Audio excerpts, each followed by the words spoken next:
Our last case on the docket is Hendry County et al. Versus Seminole Tribe. How many people are going to argue? Just one on each side? Okay, cool. All right. Well, let's have it.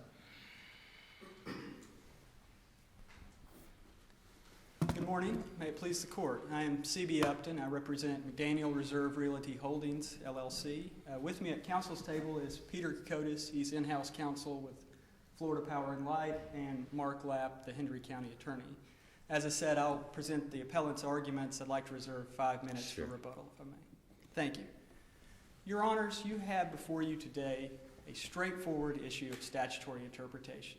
This case asks you to determine if the term utilities in the Hendry County Comprehensive Plan includes an FPL owned and operated facility that will generate electrical power for public consumption. We submit that any plain and ordinary understanding of the term utilities, coupled with the dictionary definitions that we've cited and the Florida statutory definitions, result in only one reasonable conclusion. And that is that, of course, a power plant is a utility land use. And indeed, in the several months of review before the county, no one suggested that a power plant is not a utility land use. Indeed, the tribe appeared at 2 public hearings, and they didn't raise the issue. But yet we find ourselves here today, not because of some clear and express legislative intent in the comprehensive plan. To the contrary, we find ourselves here today because the trial court decided that the legislative history and the testimony of a single expert was more compelling than the plain and ordinary language of the word utilities in the comprehensive plan. We submit that this was legal error. It sets a dangerous precedent for land planning throughout the state of Florida, and we are here asking you to reverse and remand with instructions for the trial court to lift the injunction. Now, to begin your analysis, of course, you'll start with the plain meaning. I don't think that's in dispute. And I think it's helpful to conceptualize what's uncontested here. Well, it's uncontested that FPL is a utility. It is also uncontested that electricity is a utility service.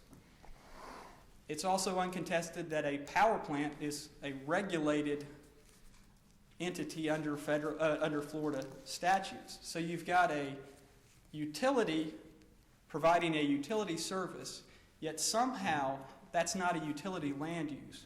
We submit that strains all reasonable reading of the word utility.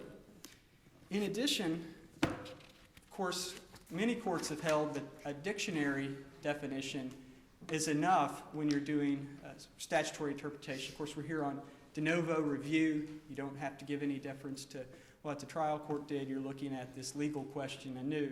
And that's the only issues we've raised. We haven't raised any issues with the that beyond the de novo standard.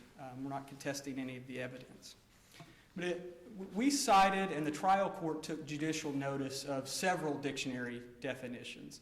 I'm not going to recite all of those, but if you would look at the Merriam-Webster dictionary, it's reflective of what they generally say. Well, the 32-page circuit court order, the judge kind of goes through a series of steps, if you will, as I read it. One of which was to discuss the various dictionary definitions that were propounded, and ultimately he concludes that he can't make his decision based upon that. And then he continues on, discusses the expert testimony, and ultimately it seems to me he kind of hangs his hat on what happened in 2010 with it's called the EAR Amendment. I'm sure you know what that stands for. I don't recall exactly, but I remember EAR because it's easier to remember. And that's the way it's been referred to, as the EAR-based amendments, or the ERA. Just very briefly, the ERA-based amendment, it's evaluation appraisal report. It's statutorily required for the counties to go through. Basically, they're taking a look at the comprehensive plan and saying what's working, what's not working, and then they may make amendments, and they do that in the form of an ordinance, and that's what the ERA-based amendment ordinance was here. And correct me if I'm wrong, I just want to make sure I understand. In 2010, the term utilities was changed by those amendments from a level 1 to a level 2 requiring a zoning change. Is that part of the 2010 amendment? What they did through the ERA process was before that. EAR, see, you're even doing it. Right. I think it's been termed both here. But what they did in the amendment process, we'll say, was to take regional utility facilities which required a PUD before, and then all other utilities before, they did not require a PUD. They were allowed as a matter of right, and those were it's fair to say they're large-scale, intensive land uses. What they did was they said now all utilities require a PUD. And the PUD is a more onerous process than what is allowed as a matter of right in industrial. So they reclassified utilities from level 1 to level 2, which triggers a more onerous process. Correct? Well, insofar as the approval of what would be described as a utility. That is correct. All utilities now require the PUD. But I think where the judge really sort of lit up was upon noting that the specific term electrical generation plant had initially been considered, had been contemplated in section 1.1.1, was deleted, and then we find that term in section 1.1.10, the judge concluding, well, they considered this electrical generation plant as a lower level scrutiny, but as appropriate for agricultural, under the agricultural category, but ultimately placed it into a different category. So you have to explain, I think, to us why that isn't persuasive to you, or should be to us. Well, the reason it shouldn't be persuasive to you is there was no clear testimony below as to why that change occurred. Fair enough. I think what the judge says is that he isn't looking at testimony. He's looking at a statutory construction that says, well, if it's considered here, deleted, and inserted elsewhere, then you can draw certain conclusions from that. Well, I don't think you can draw those conclusions reading it reasonably, because everyone agrees that a land use can be permissible in more than one category. If, in fact, electrical generation plant was used in both categories here, we wouldn't be here today. Fair statement, but it seems significant that it isn't. No, but what the legislative body did was they selected a collective term. Utilities is a collective term that includes many large-scale, intensive land uses, a power plant being one of those. And what they did is they require a PUD, if you want that, under agricultural land. Now, on a very small sliver of the county, which is industrial land, you're allowed to put a power plant as a matter of right. And it's important to note that Hendry County is over 70% agricultural land and 1/2% industrial. So yes, on that one small sliver, you could do it as a matter of right. But in the vast majority of the county, you have to get a PUD, which is more, it's a process. It takes some time to obtain the PUD, and the county retains the greatest amount of discretion through the PUD process. They determine the appropriateness on the land at that time, which is what the county did here. And what the trial judge cited for support for the proposition we're talking about was the Don King case. Don King has been misapplied both below and I think misapplied in the appellant's brief. That's our position, that Don King was a situation where the legislature, the state legislature, clearly and intentionally deleted something. And the court there found that it was an obvious deletion. I don't think you can fairly characterize the testimony below as anything clear, intentional, or obvious. And in fact, what we have here is, as I was saying, a collective term being used. And I would call the court's attention to the Leisure Resorts case out of the Florida Supreme Court. It's at 654 Southern 2nd, 911.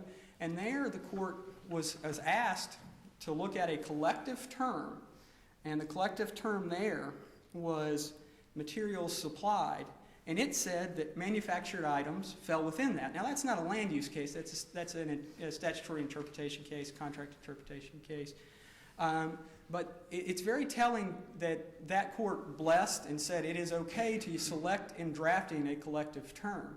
And if you're drafting a sentence and you say robins, sparrows, finches, and birds, and when you go back and you're drafting and you realize that you could just as easily say birds, that's the word you're going to use. Sometimes it is better to be more inclusive in your drafting. Otherwise, when you look at these terms, you could parse out and have this same argument about myriad things in the plan, and it provides no certainty to the land planning community in that instance. But I would also turn your attention to the Dolly Bolding bail bonds case, which is precedent from this court, which said even if you believe the legislature intended something else, you're bound by the plain meaning of the language. And that case was not recognized below. And I would like to go back as a legal framework matter, something that wasn't in the trial court's opinion, and I want to re-emphasize it. I want to make sure we emphasize it enough through our briefing, is the Stromel case from the 1st District. Now, Stromel is precedent that sets out the legal framework for a case very similar, a land use case, zoning ordinance. And one principle that wasn't even recognized is that when you're dealing with zoning ordinances, they are in derogation of private property rights, and they are supposed to be interpreted broadly and in favor of the landowner whenever possible.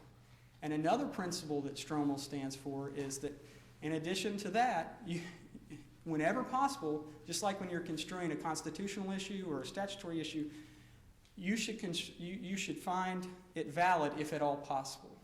It's a similar legal framework, and the 1st District does an excellent job of laying it out. And regardless of where you come down on the issue, I think that that's something that would need to be considered in your opinion, is how another circuit has handled that.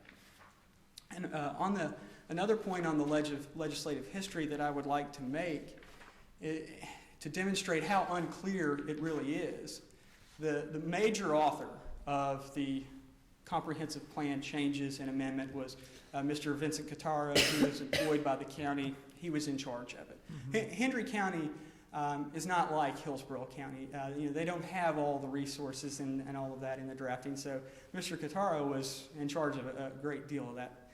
But he testified to the fact that he believed that utilities included a power plant. Now, I'm not suggesting that is dispositive of this issue.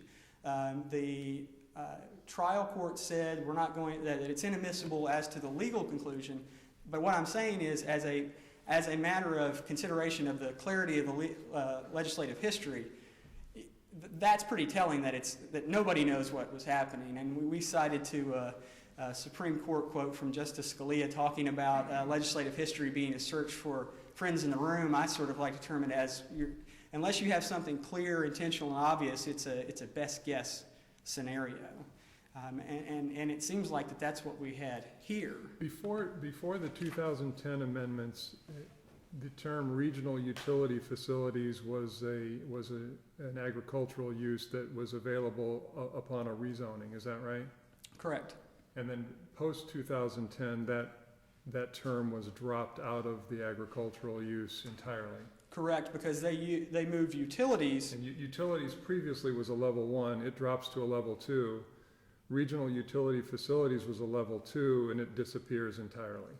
Because utilities are now. I understand what right. You're saying that you're saying that regional utility facilities is subsumed, if you will, under the heading of utilities.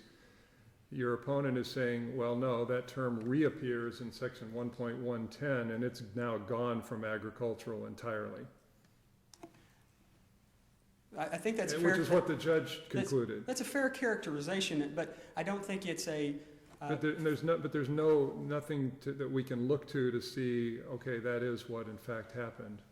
There's nothing to look, the language. And again, we go back to the plain language. Why they did it, we don't have any record evidence. Are we allowed to consider, for example, I believe the expert's name is Pennock? Yes. Dr. And he says, look, if they wanted to, if regional utility facilities or electrical generation plant, if that's what they meant, they could have put that side by side with utilities. The term would appear there. There are other situations in this comprehensive plan where the same term is used more than once, so it's illogical to conclude that utilities means electrical generation plant when we have the term electrical generation plant elsewhere in the documents. What weight do we give that? I don't think you give that any weight, because that gets to the legal issue, which this court has held and other districts have held. And an expert opinion is inadmissible for the legal issue. As you were saying, he felt that it was this, he thought it was this. Those are just best guesses as to why the legislature did something. You're far better suited to make the legal determination and to evaluate the legislative history than he is. We don't just... Mr. Upton, you're down to your 5 minutes, so do with them what you wish. All right, I'd like to reserve the remainder. All right, thank you.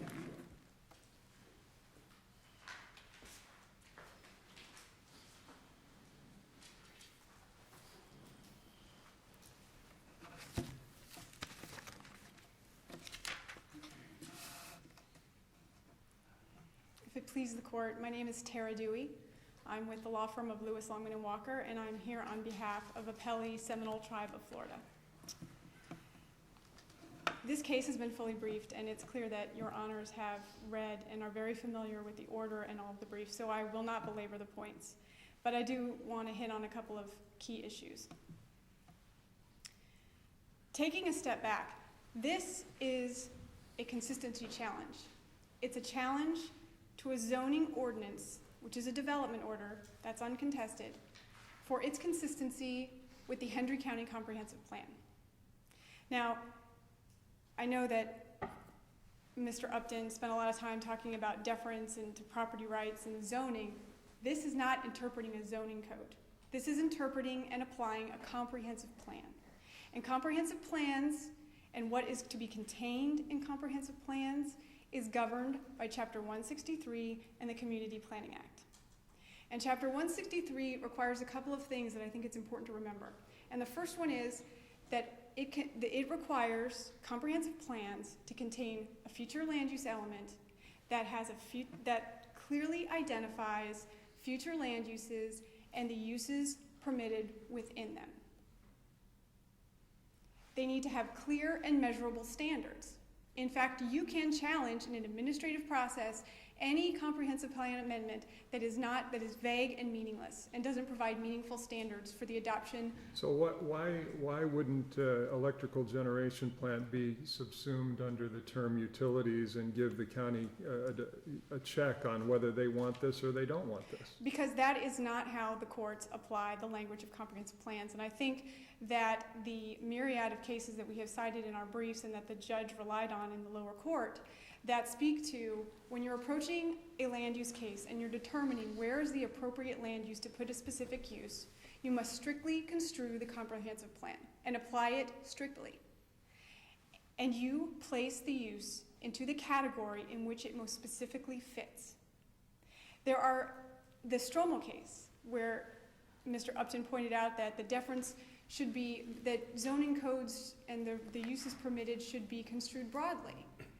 In that very case, they held that where there is a same statute, a specific provision, and also a general one, which in its most comprehensive sense would include matters embraced in the former, the particular provision must control. And frankly, Your Honors, this case boils down to that fact. It is not in dispute that what we are talking about is an electrical generation facility. In fact, the application for this rezoning refers to the use in that manner. So the question is, where is it permitted? It is specifically enumerated as a permitted use in the industrial future land use category and in the industrial future land use category only. Now, you made reference to the legislative history. It is telling. And it's very interesting that appellants are now arguing that they want to know why that happened, when they argued so vehemently to keep that evidence out at the lower court. And they were successful.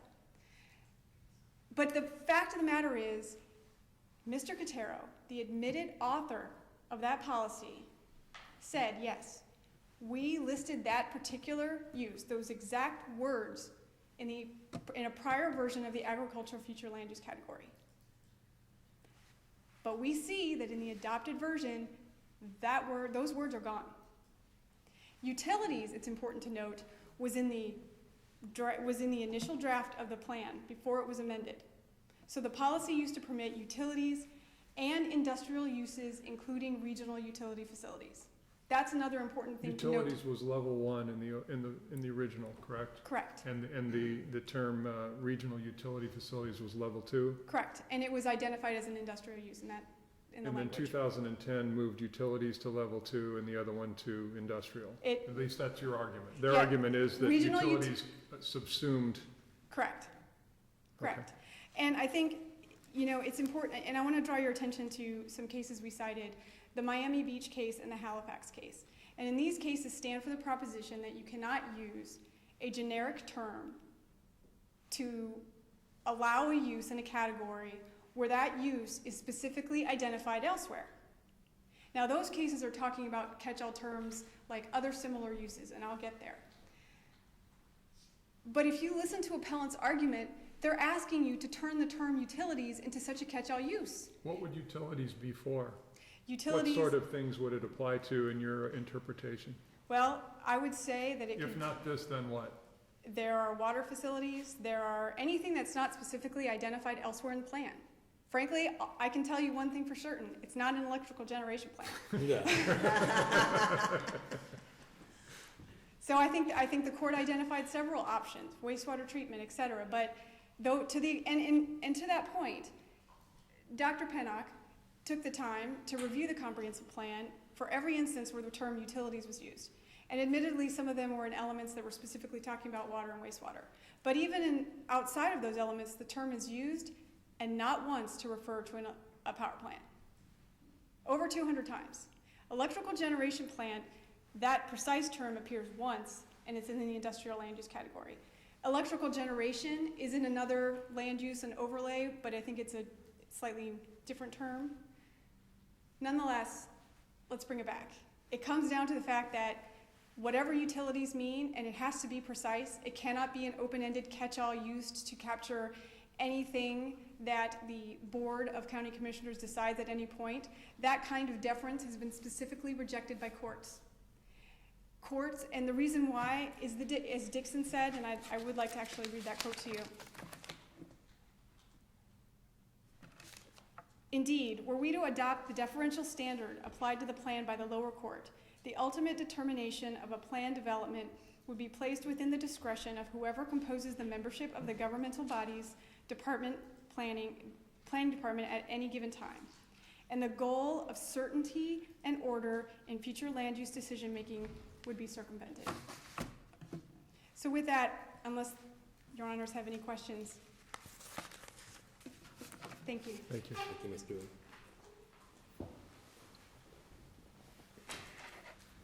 Utilities is not an open-ended term.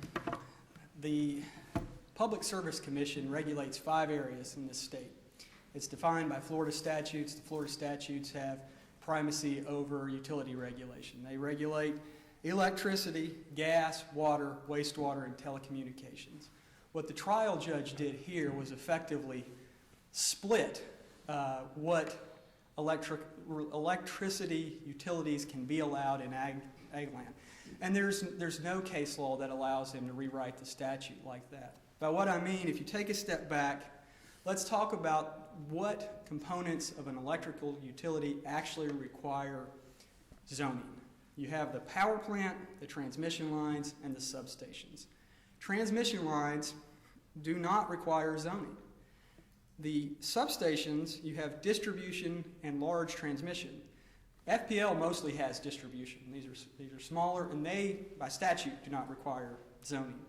And so what the trial judge did was recognize that electricity is a utility, but nevertheless, A power plant is not a utility use. If you look at paragraph 78 in the final order, it shows just how confused this issue had become to the trial judge, where he concluded that electricity is a utility, and we're going to, and large transmission lines or large transmission substations, they're okay on ag land, but power plants are not.